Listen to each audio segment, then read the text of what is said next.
हाँ, तो ऋषि जी जो नवरत्नों में से एक है, उन्होंने सवाल पूछा है, बड़ा सुंदर सवाल पूछा है कि सर आपने प्राइमरी स्कूल के बारे में बताया, एकदम ठीक बात है। 90% बच्चे ऐसे हैं, स्कूल अच्छे नहीं है, प्राइमरी सरकारी प्राइवेट अच्छे हैं, पर जैसे कॉलेज आता है ऐसा क्या होता है कि सारे लोग सरकारी कॉलेज ढूंढते हैं उसके बाद।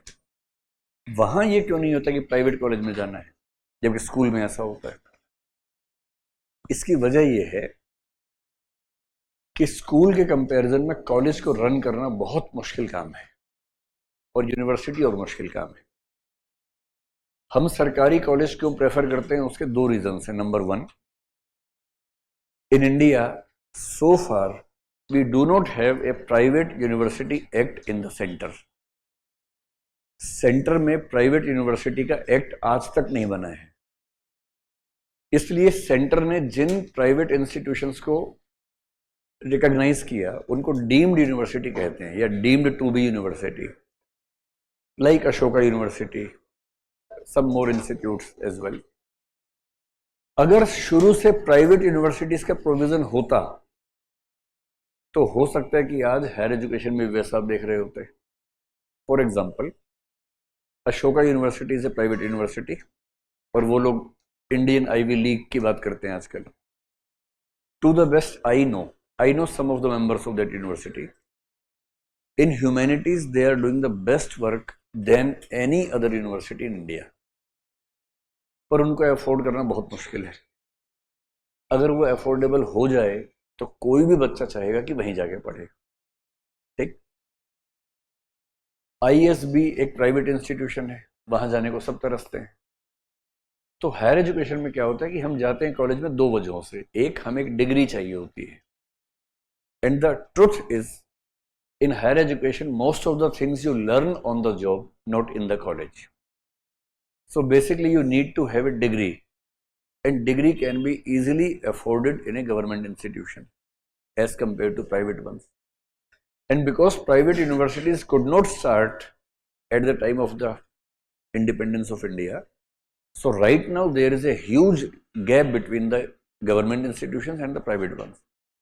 In many states there are state level acts for private universities, जिनमें कई यूनिवर्सिटीज बनती हैं प्राइवेट। पर स्टेट लेवल की यूनिवर्सिटी कितनी भी अच्छी हो, सेंट्रल यूनिवर्सिटी से उसका कंपैरिजन नहीं हो पाता है।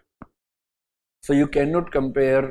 For example, there is a university called Sharda university in Greater Noida, that is a state level university.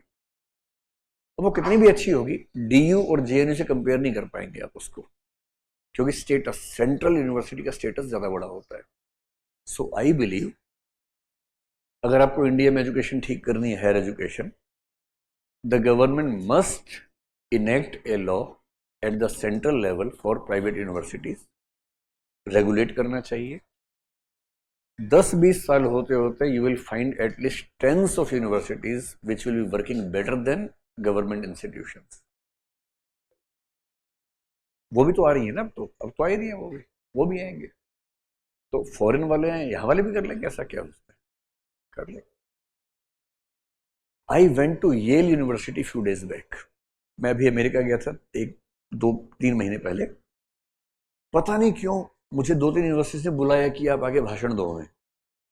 I was surprised. तो finally I went to Michigan, was the main university where I stayed 3 days। Then I went to Yale for 1 day। 1 day के आधे दिन के लिए एक lecture देना था, आधे घंटे का। तो मैंने वो 4-5 घंटे उन्होंने घुमाया पूरा येल यूनिवर्सिटी। मैंने बहुत नाम सुना था, येल कुछ होता है, येल देखा, ठीक है। And then I came to know all the people working for Ashoka University, they are from Yale University only, and they are trying to develop a similar kind of structure here. Not only this, 4 or 5 universities are working on the same line, but they are very costly. So private universities का future आएगा, but we have to find out some way कि वो थोड़ा affordable भी हो।